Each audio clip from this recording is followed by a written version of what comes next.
Ted versus Tony. Yeah, the Bant Retreat deck reminds me a lot of the Todd Stevens Value Town deck. It's just like, hey, these are some just good creatures, some collected companies go get them, and then they've got some weird combo interactions with Retreat to Coral Helm.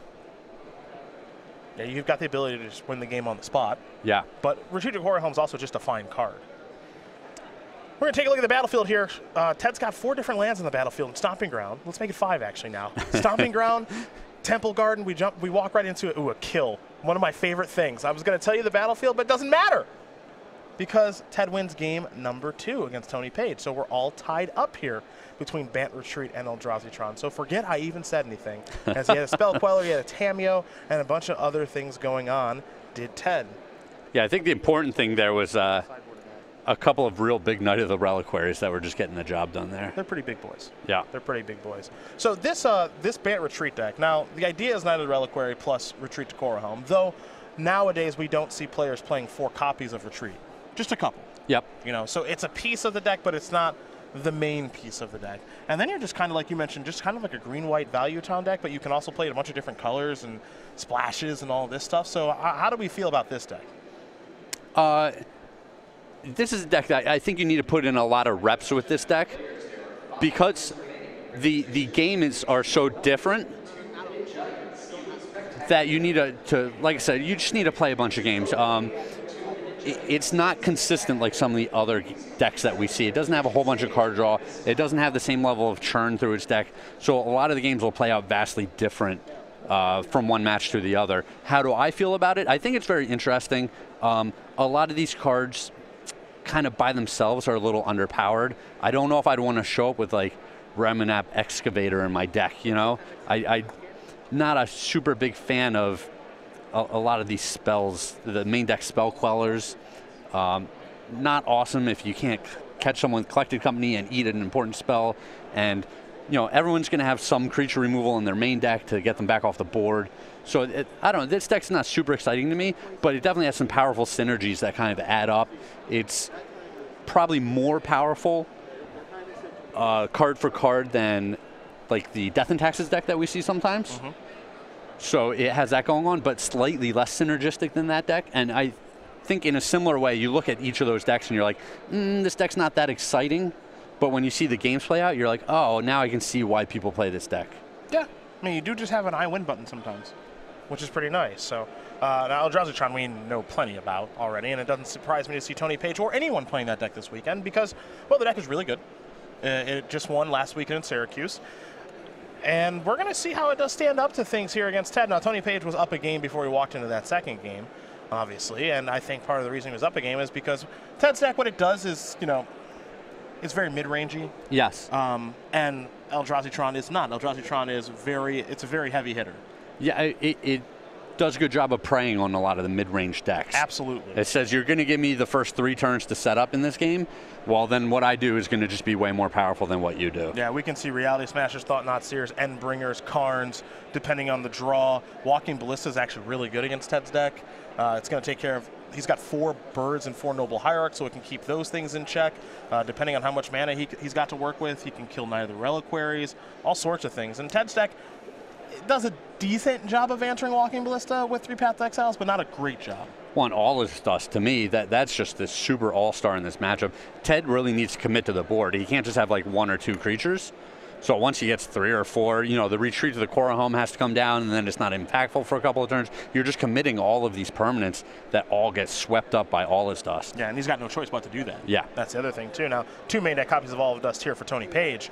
That number does fluctuate sometimes, but both these players are going to take a look at their opening hands here, and we'll be underway here in game number 3 between Page and Felicetti in just a moment. A long look at this. It looked like the brief shot we had of the second game when we came over that Tony had not assembled his Tron even late in that game, and that was probably the reason he was so far behind. We're underway here in game number 3 in Urza's Towers, where things will begin for Ted. He'll search up a land, likely fall down to 17 and get himself a Birds of Paradise. He's going to get himself a breeding pool. We go over to Tony.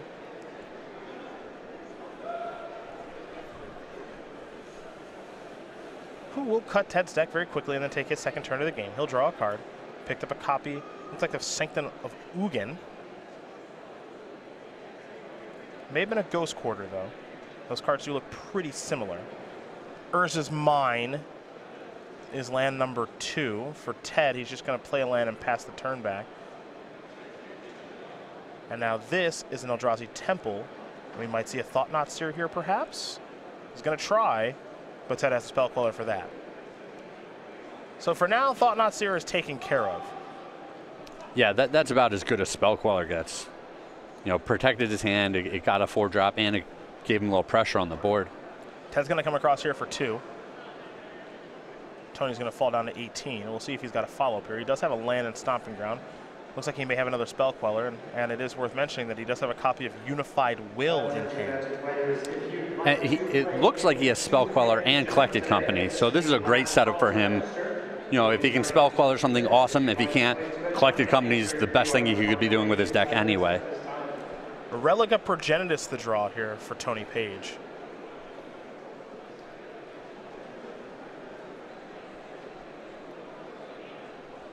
So Tony's hand, he's a little bit land flooded right now with these Ghost Quarters. He's got a copy of Wastes in hand. There is a Reality Smasher, and it looks like the last card in Tony's hand is a Karn Liberated. There is a GQ. It might be time to smash. Well, you can't even. Yeah, he can't smash Reality this turn if he wants to. Not sure he's got anything better going on than that, but he looks like he's going to opt towards a Relic of Progenitus instead. Yeah, I'm a little surprised about this play. I think Tony's quote-unquote asking for it when he doesn't deploy a creature that turn. You know, I would have just gotten the 5/5 on the board. You can see Ted's life total is already kind of low. Even if you're expecting the Collected Company, you just hope he doesn't hit anything that can trade with your 5/5. Well, Reclamation Sage makes this look a little bit worse because he's not really getting anything out of the graveyard here. Yeah, a couple. He gets a land, so now the Reliquary is going to remain a 2/2. But that can change very quickly now. All this does is a nice draw. That was an important one. Yeah. That but was. We can't forget about the Unified Will. Yeah.